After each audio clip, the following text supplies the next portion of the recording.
Hello and welcome to the GoatCast. This is your host, Darkhorn Goat. This is episode 2.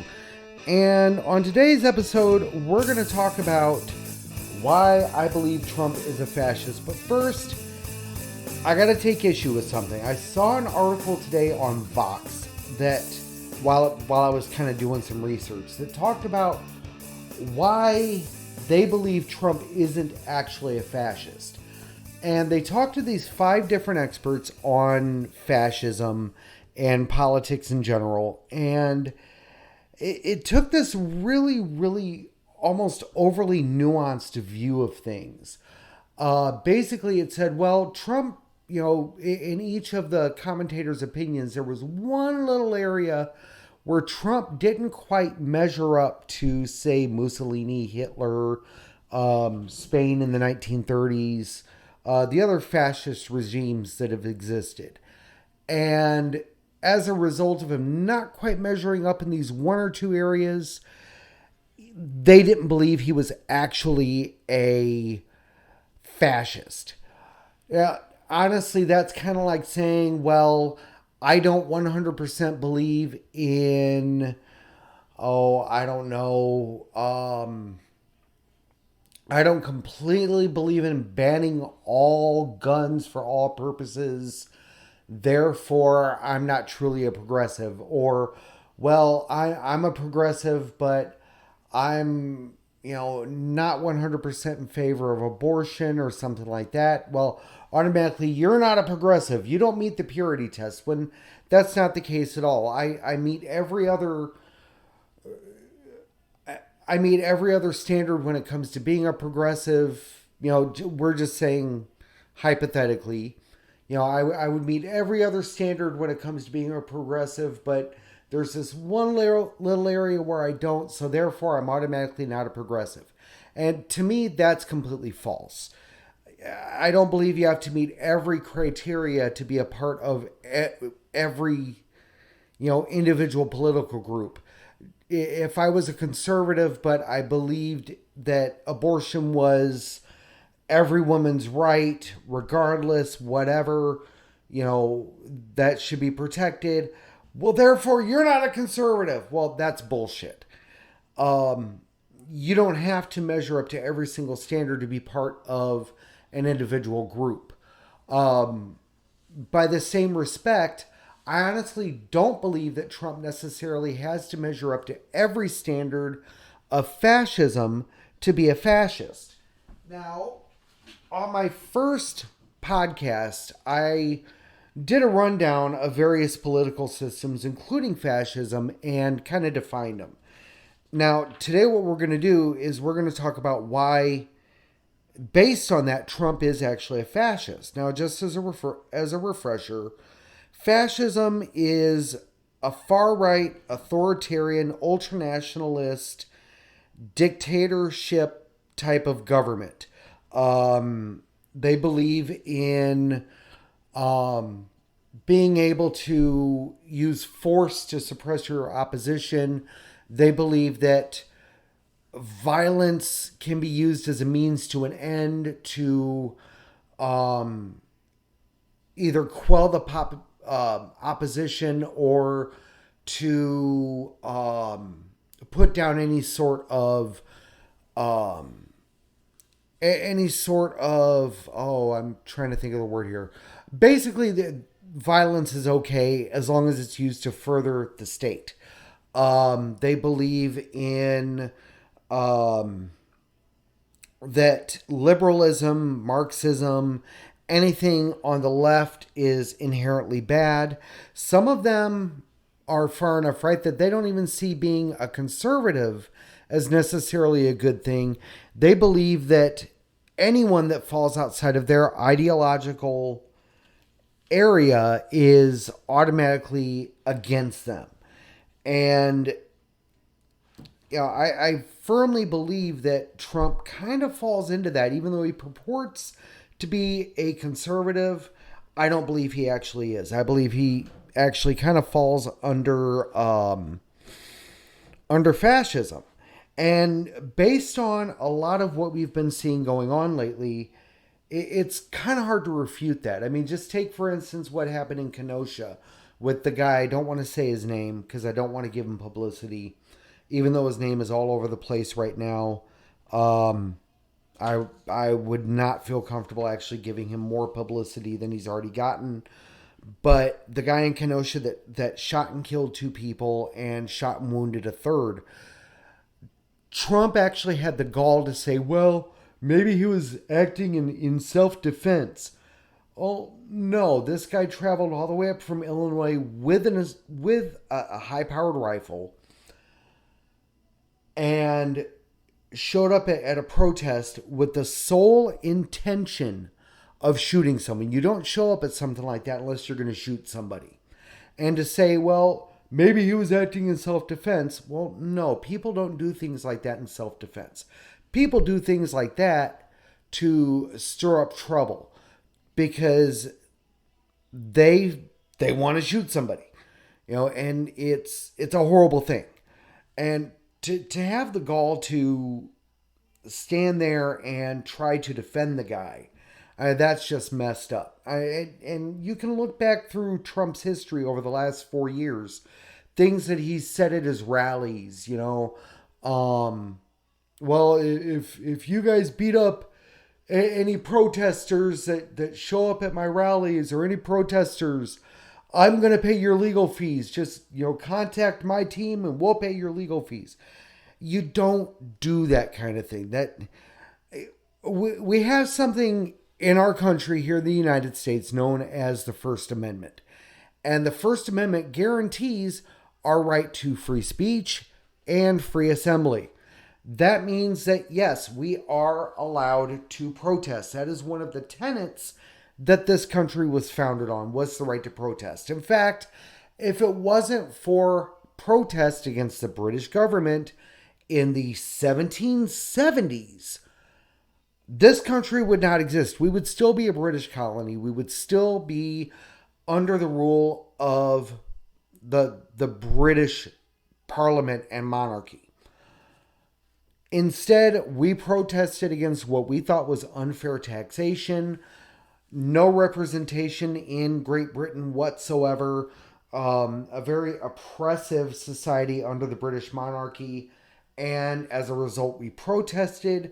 We ended up having a revolutionary war over it, and right there ensconced in our Constitution, the First Amendment to the Constitution is the right to free speech and the right to free assembly, peaceful assembly.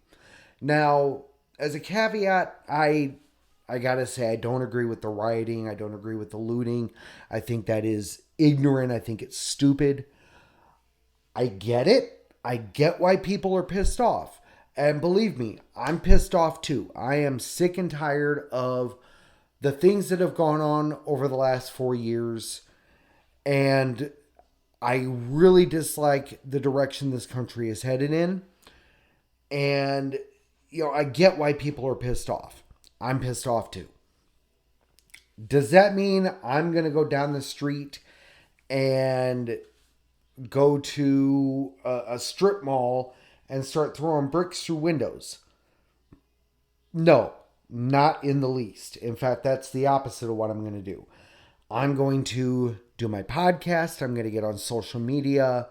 I'm going to possibly march at a rally. I'm going to get behind, in this case, Joe Biden, the Democratic presidential candidate. I'm going to do my part to foster change, and I'm going to do so peacefully. I think using violence to try to accomplish any of this is completely wrong. But I digress. Back to Trump being a fascist. There's so many areas where he does meet the standard. He believes in mobilization of the military to quell any sort of rebellion. He believes in fact, he tried to do exactly that. He tried to get the Pentagon to allow him to use the military. Instead, he had to settle on Homeland Security and making this federal police force out of the Homeland Security Department and using them in places like Portland, Oregon to try to quell protesting. And all that ended up doing in the end was ratcheting up even more violence, which apparently he gets off on in some sick, strange way. Fascism is also defined as having a strong man, a dictator at the helm of things who has absolute power. Think Mussolini, think Hitler. Trump totally sees himself in that class, right alongside people like Kim Jong-un, who you could argue that he's jumped from being a communist or socialist type leader over to almost a fascist dictator in his own state. He also meets a lot of the criteria. The only difference is the corporate aspect of things. One thing about fascism is it kind of blurs the lines between the corporate community and government and who influences who. In the case of fascism, it does call traditionally for a very structured economy, but one that does not have disdain for capitalism. You should still be able to earn a profit. You should still be able to kind of do what you want as a corporation, but what it does say is that you should not do so. You should not. I'm trying to think of how to word this. It does say that you should not do so in excess, I guess you could say. You shouldn't be materialistic in your pursuits. So it should not be about, he who dies with the most toys wins. It should be about, yes, make a profit, live comfortably, but not in excess, I guess you could say. Which Trump doesn't exactly meet that standard. One could argue that he has lived to gross excess. I mean, the man has a gold toilet. If you look at some of the photos, he's sitting in a room adorned with gold leaf. Everything's painted gold. Golden piano. Everybody, dressed to the nines. It's the epitome of gaudy excess. So that's kind of one area where he does not really meet the standard, but where he does meet the standard economically is he does believe in achieving national economic self-sufficiency, isolationism economically. In other words, we should stop relying on China. We should stop relying on Japan, Canada, Germany, Great Britain, any other country. We should not be relying on them at all economically. Pardon me. He kind of believes in total isolation economically. The problem with that is the society we live in today, everything is global. We import so much goods. Granted, we do export quite a bit as well, especially when it comes to the automotive sector. But we do import a lot in the way of electronics, electronic parts, even automotive parts, metals, things like that. We do import a lot. But we do still export, an astonishing amount as well. But under fascism, it's total economic self-sufficiency. That's where a lot of we need to bring our factory jobs home. We need to stop relying on China. We need to close our doors to China. We need to get rid of China, blah, blah, blah. That's where a lot of that comes from, is that sense of autarky. And the way the economy works today, that's simply not a feasible position. Under a fascist regime, a hardcore fascist regime, That's a possibility, but I don't quite see it happening. Another important tenet of fascism is, in fact, racism. Um, and that's something where I really think Donald Trump has really showed himself. Um, he has been hostile to Hispanics. Look at a lot of the things he said about Mexicans and Mexico, in particular, while he was campaigning in 2016. Look at the things he's said since. Look at the wall that they're trying to build at the southern border, which that's a whole other show there that I could do just about the clusterfuck happening down at the wall, that they're supposedly trying to build. Um, the whole Steve Bannon situation, that should be a congressional investigation in and of itself there to see what hand Trump and his cronies have had in that. But again, that goes back to the merging of corporate and state interests, as part of fascism. It still kind of fits that mold.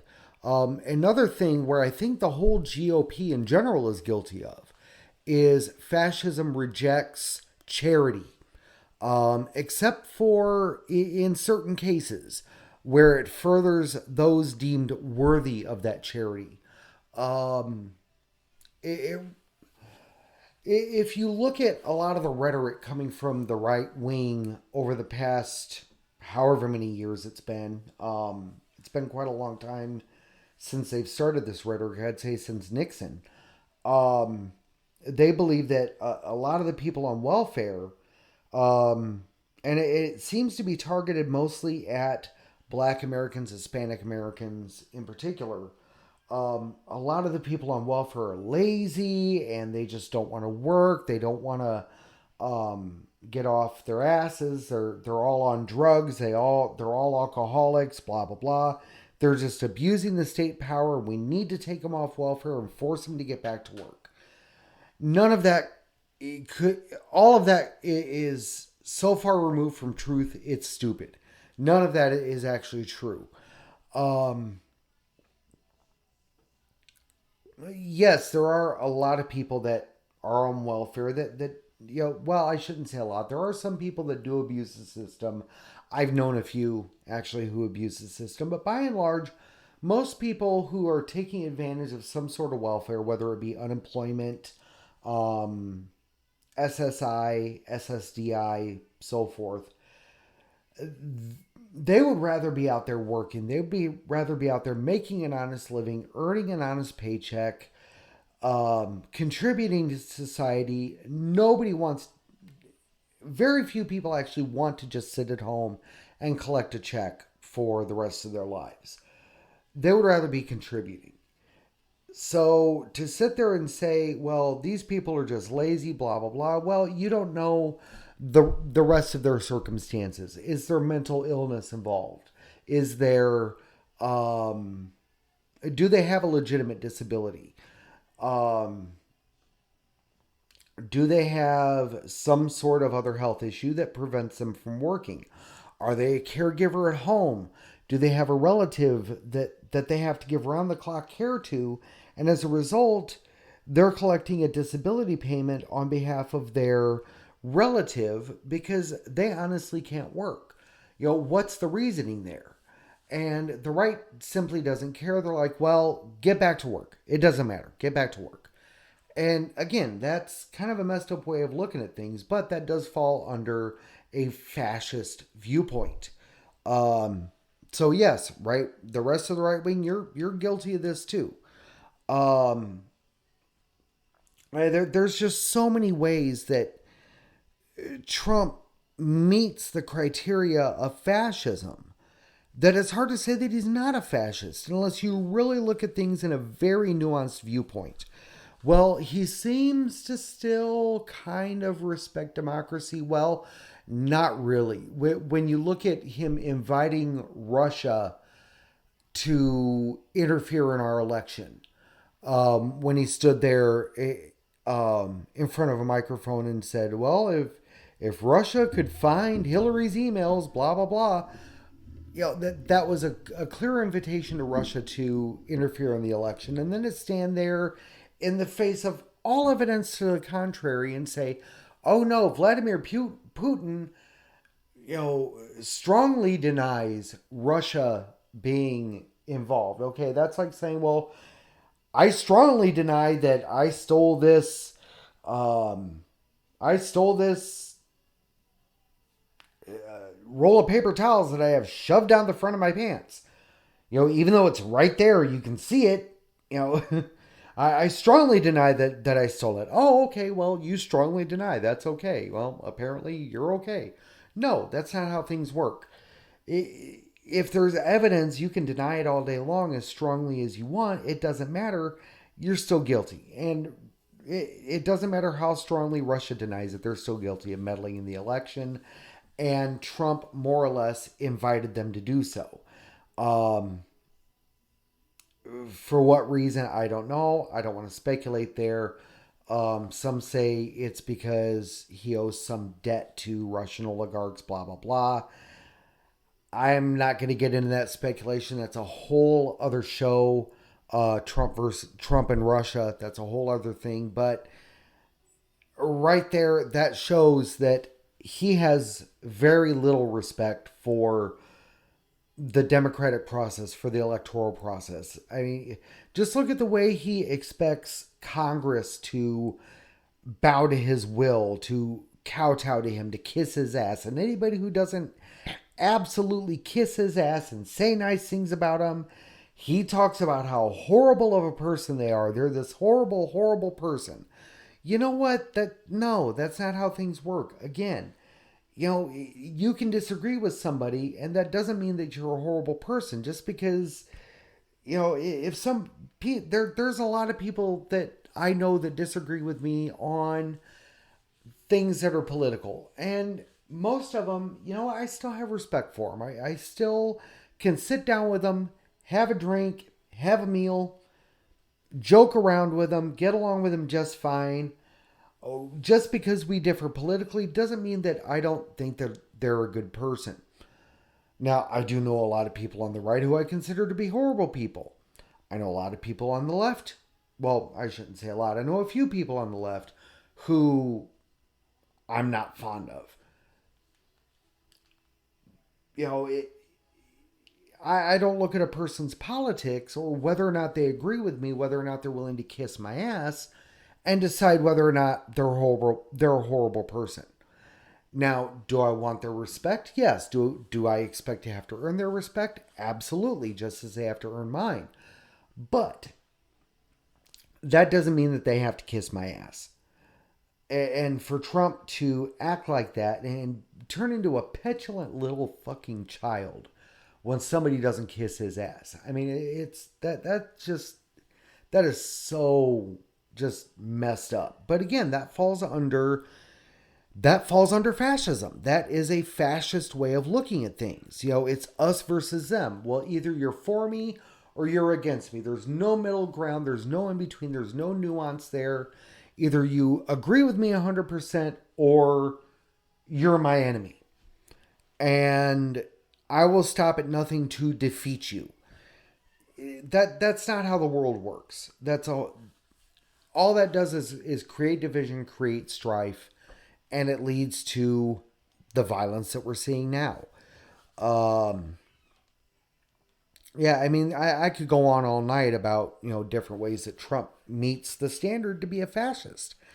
But bottom line, if you really look at it, if you take away the little nuanced points of view and you look at the big picture, you look at the full definition of fascism in a nutshell, and you look at Donald Trump and the things he's said and done over these last 4 years, both before and while he's been in the White House, he pretty much meets the standard of fascism. Well, I shouldn't even say pretty much. He does meet the standard of fascism. There's one or two little nuanced areas where he may not fully meet the standard, but he meets so many points that to say, well, then he's not a fascist. Well, no, yeah, he is. He's absolutely a fascist. It's pretty cut and dry in the matter. So, I think that's going to wrap up our show for today. We'll be back next time with another podcast. In the meantime, have a great evening, great night, great morning, whenever you're listening to this, and we'll see you next time.